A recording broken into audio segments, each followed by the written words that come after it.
So we are going to start today introduction, nature and scope of the international business. I hope everyone has joined now the class, and so we can start with the international business. What is international business? International business क्या होता है भाई? Can anyone answer? What is the international business? तो जो trade होता है दो देशों के बीच में सर, उसे इंटरनेशनल बिजनेस कहते हैं. Sir import and export goods and services. Sir global trade होता है. शिवम मिश्रा, आपके यहाँ से अनावश्यक आवाज आ रही है, आप या तो अपना म्यूट कर लें या तो घर वालों को रोक दें कि वो इस तरह की हरकत ना करें. So when we have the trade across the boundary का मतलब जब हम आपको नेशनल इनकम पढ़ा रहे थे तो उस समय हमने बताया था there is always a boundary that is denoted political boundary and physical boundary. जैसे अगर हम इंडिया की बात करें तो एक तो है आपकी फिजिकल बाउंड्री. फिजिकल बाउंड्री का मतलब है कि आपकी टेरिटरी, मतलब आपकी सीमा कहां से स्टार्ट होती है और कहां तक आपकी सीमा खत्म होती है. लेकिन हमने आपको याद होगा बताया था there is always a political boundary. Political boundary का मतलब है कि आपका अपना रूल्स एंड रेगुलेशन कहां कहां पर इंप्लीमेंट होता है. जैसे हमने आपको बताया था 5 चीजें बताई थी उस समय, याद होगा आप लोगों को, कि एक तो आपकी अपनी जियोग्राफिकल बाउंड्री, जो आप इंडिया है तो इंडिया की जो जियोग्राफिकल बाउंड्री है वो जियोग्राफिकल बाउंड्री. इसके अलावा the transportation services, whether these are the aeroplane services, water service transportation or air transportation or any means of the transportation between two countries. Transportation between two countries, याद रखिएगा हम बात कर रहे हैं दो देशों के मध्य जो ट्रांसपोर्टेशन हो रहा है उसकी. इसके अलावा हमने कहा था land acquired by military acquired land. इस फिर embassies and consulates situated in other countries, ये आपकी पॉलिटिकल बाउंड्री कहलाती है. तो अगर इन जगहों से you are doing a trade with other territory, then it is an international business. When it may be through organization, between the organization and between the government. जैसे अगर आपसे हम बात करें कि अगर एक सोशलिस्ट इकोनॉमी में जैसे चाइना है या रशिया है, एक सोशलिस्ट या जो उसको कम्युनिस्ट इकोनॉमी कहते हैं, कम्युनिस्ट इकोनॉमी की बात करें, if you want to have a trade between a communist or socialist economy, then you have to have the trade with the government. आपको गवर्नमेंट के साथ ही इसका ट्रेड करना पड़ेगा. और अगर आप कैपिटलिस्ट इकोनॉमी जैसे अमेरिका, इंग्लैंड, जापान, इधर साउथ ईस्ट एशिया के सारे देश को ले लीजिए, इंडोनेशिया, मलेशिया, हांगकांग, सिंगापुर, इन सब की बात कर लीजिए, ऑस्ट्रेलिया को ले लीजिए, तो ये सारे देशों के साथ हम डायरेक्ट बी टू बिजनेस, जिसको हम बिजनेस टू बिजनेस या ऑर्गेनाइजेशन टू ऑर्गेनाइजेशन बिजनेस कर रहे हैं. तो international business is when we are having the trade between two countries or two territories or across the boundary, then it is known as the international business. अब इसमें हम लोगों को पढ़ना क्या क्या है आप ये समझिए. We have to enter in this chapter through introduction, nature of international business, benefits of international business, problems in international business, and why international business is necessary, and scope of international business, and last, how we will enter in the international business. What should be the strategy of entering in the international business? So let us start with ordinary definition is, हमने अभी आपको बताया international business refers to buying and selling of goods or services beyond geographical limits of a country. हमने आपको यही बताया कि जब हम एक कंट्री से दूसरे कंट्री के बीच में सर्विसेज और गुड्स की सेलिंग एंड बाइंग करते हैं, उसी को हम क्या कहते हैं, international business. Although there are many restrictions, that means the two countries, बहुत restrictions होते हैं, tariff, quota, custom duty, licensing, बहुत सारे रिस्ट्रिक्शंस होते हैं. इसके बावजूद अगर विद ऑल दीज रिस्ट्रिक्शंस अगर आप गुड्स और सर्विसेज की सेलिंग एंड बाइंग इंटरनेशनल एक बाउंड्री से दूसरे बाउंड्री पर कर रहे हैं, तो इसका मतलब है कि then it is known as the international business. In simple words, we can say the international business refers to business across countries. Then what is nature of international business? Nature of international business, accurate and timely information available. देखिए, international business के लिए since you are doing the business across the boundary, आप दूसरे देश से business कर रहे हैं, तो then you have to get the information which community is required there. वहां पर कौन सी कम्युनिटी की जरूरत है, कौन सी कम्युनिटी उस समय वहां पर सेल की जा सकती है, किस मात्रा में सेल की जा सकती है और किस समय सेल की जा सकती है विदाउट सीजन. देखिए, हर कई बार ऐसा होता है कि बहुत सारे गुड्स एंड सर्विसेज सीजनल होते हैं. जैसे आप टूरिज्म को ले लीजिए, टूरिज्म सीजनल होता है, हर जगह का एक सीजन होता है, उसी समय वहां पर टूरिज्म. अब तो खैर जगह जगह पर, जैसे अगर बहुत जबरदस्त बाढ़ आई हुई है या बहुत जगह कहीं पर हिल स्टेशंस पर बहुत बर्फबारी हो रही है, तो स्वाभाविक है कि वहां पर टूरिस्ट नहीं जाएंगे उस समय. तो देन अब टूरिस्ट बिजनेस के लिए सर्विसेज है, सर्विसेज को अगर आपको प्रोवाइड करना है इंटरनेशनल लेवल पर, then you have to have the proper information. What is the weather there, what are the conditions, political conditions, वहां की इंटरनल कंडीशंस क्या है, सिक्योरिटी कैसी है, वहां का ट्रेवल ट्रांसपोर्टेशन सिस्टम कैसा है, और वहां की सबसे बड़ी चीज है कि बाइंग कैपेसिटी. हाँ बोले,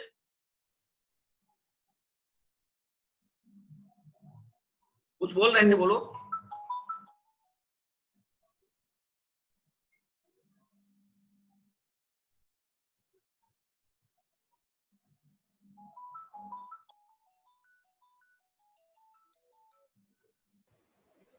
अनुराग पांडे, आप फोन क्यों कर रहे हैं? हाँ बोलिए.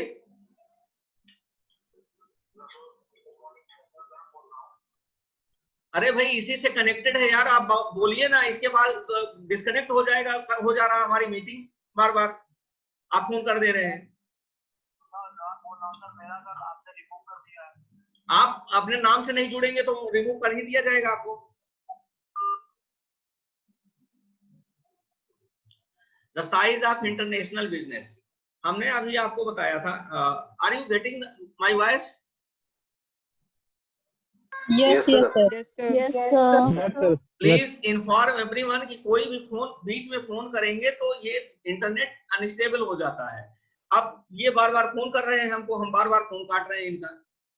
देखिए, आप लोगों से कितनी बार कहा गया है, अब ये गैलेक्सी नाम से ये मीटिंग ज्वाइन कर रहे हैं. Who is a Galaxy? How can I know? 20 बार आपको बताया गया है कि आप अपना रोल नंबर, ग्रुप और नाम के साथ मीटिंग ज्वाइन करें, और इस समय ये ज्वाइन कर रहे हैं. आप खुद ही समझ सकते हैं कि कितना टाइम हो गया. इस समय 20 मिनट बीत चुका है, तब ये भाई साहब ज्वाइन कर रहे हैं. तो चलिए, साइज ऑफ इंटरनेशनल बिजनेस, आपका इंटरनेशनल बिजनेस किस साइज में, किस वॉल्यूम में होगा. वॉल्यूम का मतलब ये होता है कि आप कहीं पर अगर सामान किसी से ट्रेड करना चाहते हैं, तो what is the accurate demand, this information should be there. और सबसे बड़ी चीज होती है कि किस segment, market segmentation is necessary. Segmentation तो आप लोग समझते हैं, बहुत ज्यादा डीप में मैं नहीं जाऊंगा, मार्केटिंग में आपने पढ़ा हुआ है। मार्केट सेगमेंटेशन किस एज ग्रुप के लिए चाहिए, किस पर्टिकुलर जेंडर के लिए चाहिए, आप किस बायर्स क्या कौन है, उनकी बाइंग कैपेसिटी कैसी है, हु आर द कंज्यूमर्स, तो टारगेटेड कंज्यूमर्स। तो इसलिए आपको मार्केट का सेगमेंट आपको समझना पड़ेगा कि which type of commodity or services they require, what type of market they need। तो ये all these are the market segmentation। International market है more potential than the domestic market. देखिए डोमेस्टिक मार्केट एक level पर जाकर के saturate हो जाता है। फिर आपको अगर मार्केट का एक्सपेंशन करना है तो then you have to go in the international market. हमेशा नए एवेन्यूज खोजने पड़ते हैं आपको। अब किसी एक चीज का एग्जांपल ले लीजिए, अगर मान लीजिए हम किसी इंटरनेट की बात करें या फेसबुक की बात करें, तो फेसबुक अगर सिर्फ अमेरिका में ही लॉन्च हुआ होता तो अमेरिका में जाकर के एक लेवल के बाद सैचुरेट हो गया होता, फिर उसके मार्केट एक्सपेंशन या उसके इतने यूजर्स ना मिलते। व्हाट्सएप को ले लीजिए, तो इसलिए अगर आपको अपनी बिजनेस को एक्सपैंड करना है तो then you have to enter in the international market. Next is need of international business, exporting goods and services. आप अपने प्रोडक्ट को, अपने मार्केट को एक्सपेंशन कर सकते हैं, गुड्स और सर्विसेज को एक्सपोर्ट कर सकते हैं और रॉ मटेरियल्स को इंपोर्ट भी कर सकते हैं। Then in this way you can have the expansion of your market. Giving licence to produce goods in the host country. आप जो टेक्नोलॉजी आपके यहाँ नहीं है, उस जो कमोडिटी आपके यहाँ प्रोड्यूस नहीं की जा सकती है, उस कमोडिटी को इंपोर्ट करने के बजाय you can give the licence to the host country, through the host country, and you can go and there you can produce the commodity. Make in India जो इनिशिएटिव है इसी का है। Starting a joint venture with a company. हमने पहले बताया था जैसे इंडिया में 80s के डिकेड में हमने 6th प्लान की बात करी थी, 7th प्लान में ज्वाइंट वेंचर का कॉन्सेप्ट अपने यहाँ आया था। और ज्वाइंट वेंचर में उस समय बहुत सारी कंपनी लगी थी, जैसे मारुति सुजुकी है, एलएमएल वेस्पा है, टीवीएस सुजुकी है, बहुत सारी कंपनी, हीरो होंडा था, बहुत सारी कंपनी उस समय ज्वाइंट वेंचर में ही लगी थी। अब भी ज्वाइंट वेंचर में कंपनी लगती है। अब तो ज्वाइंट वेंचर ऐसे नहीं लगता है, बल्कि बहुत सारी कंपनीज अमलगमेट हो जाती हैं, मर्जर हो जाता है, या बहुत सारी कंपनी अब तो शेयर थोड़े थोड़े शेयर करके लेती है। जैसे रिलायंस जियो में अभी आपने देखा बहुत सारे लोगों ने हिस्सेदारी खरीदी है इस बीच में। Opening A branch for producing and distributing goods in the host country. तो ये भी एक नीड ऑफ इंटरनेशनल बिजनेस में ये भी एक जरूरत है कि अगर आप अपने मार्केट का एक्सपेंशन करना चाह रहे हैं तो आप अपने गुड्स और सर्विसेज को स्मूथली डिस्ट्रीब्यूट और आफ्टर सेल सर्विस प्रोवाइड करने के लिए होस्ट कंट्री में जाकर के you can open A branch और यू कैन एस्टेब्लिश। जैसे माइक्रोसॉफ्ट इंडिया नाम से जाना जाता है, फेसबुक इंडिया का एक अलग ऑफिस यहाँ पर खुलता है। They all control the Indian segment of the business. WhatsApp का भी इसी तरीके से है, या किसी भी कंपनी का ले लीजिए तो they all have the segment different segments of the country providing managerial service to companies in the host country। वही हमने जो बात की थी कि आफ्टर सेल सर्विस प्रोवाइड करते हैं। आप वहां पर क्या रिक्वायरमेंट है, कितनी की रिक्वायरमेंट है, ये असेस करते हैं और कस्टमर को अपने साथ जोड़े रखने में इसकी बड़ी भूमिका होती है। बेनिफिट्स ऑफ इंटरनेशनल बिजनेस क्या क्या हो सकता है? Large scale operations are there, integration of economies of many countries. ये आप जैसे कि पढ़े हैं वही चीज है एग्जैक्टली कि integration of economies of many countries का मतलब है कि ग्लोबल मार्केट जो बेनिफिट्स आप पढ़ते हैं ना, benefits of globalisation, that is the exactly integration of economies of many countries. Benefits of globalisation क्या है? Smooth availability of the products and services, cheap products, availability of the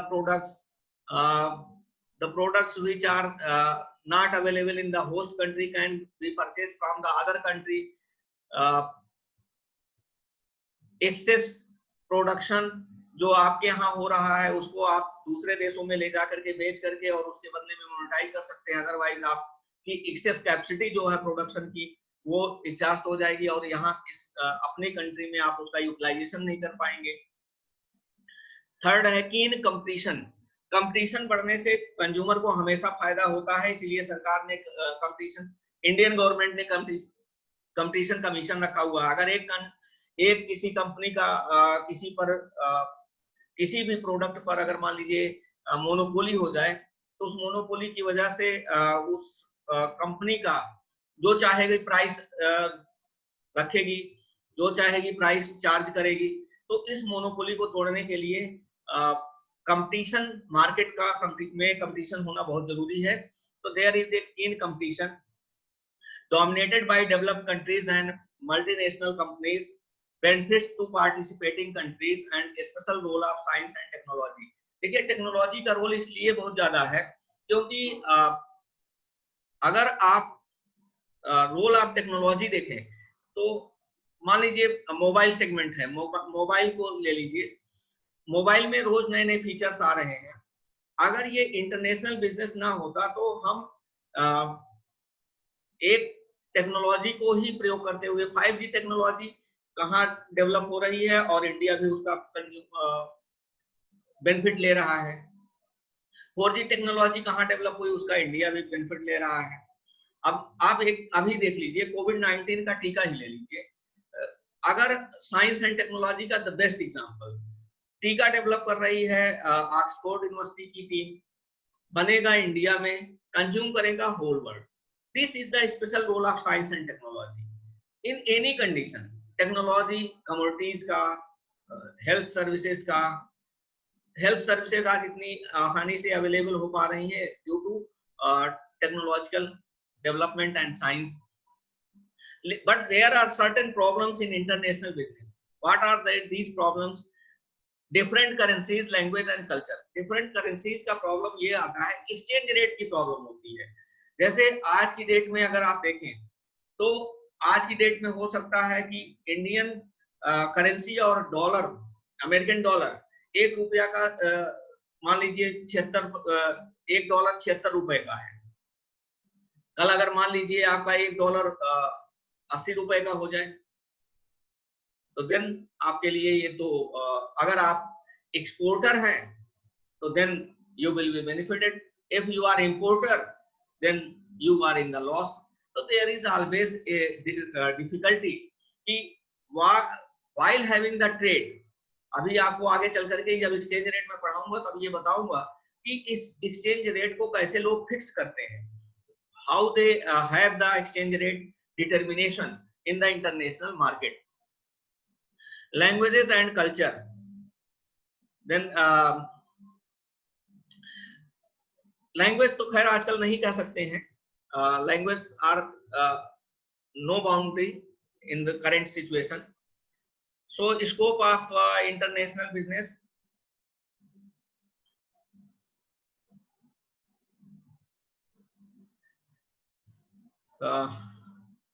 domestic firms which produce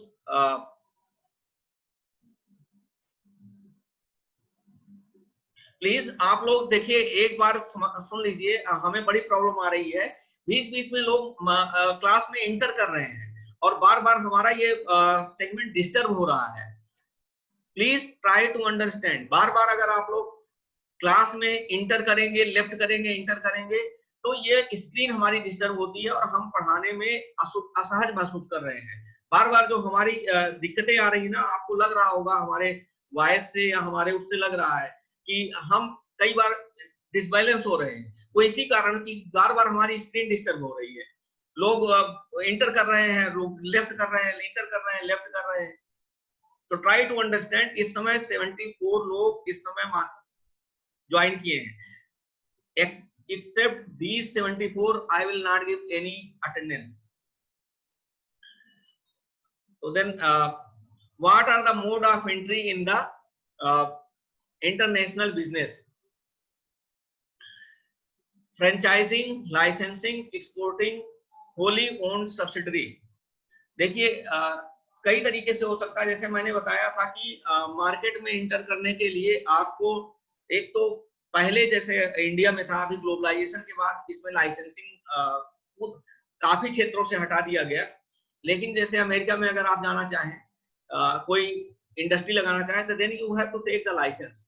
India में भी अभी बहुत सारे sector ऐसे हैं तो वेयर एंट्री इज बैंड, तो डायरेक्ट आप एंट्री नहीं कर सकते, then you have to take the licence. Defence sector है, केमिकल है, और एनर्जी, एटॉमिक एनर्जी है, जिसमें आप बिल्कुल एंट्री नहीं कर सकते। डिफेंस सेक्टर में कुछ पार्ट ऐसा है जहां पर आपको through licence you can enter in the international market which is open by for the international market. Defence का जैसे डिफेंस इक्विपमेंट्स हैं, व्हीकल्स हैं, ट्रांसपोर्टेशन व्हीकल्स हैं, ऑल दीस थिंग्स आर कि जहां पर आप लाइसेंसिंग के थ्रू इंटर कर सकते हैं। फ्रेंचाइजिंग का मतलब है, जैसे आप देखे होंगे मैकडोनल्ड आपका जो है पिज्जा, वो लाइसेंसिंग फ्रेंचाइजिंग का सबसे बेस्ट एग्जांपल है।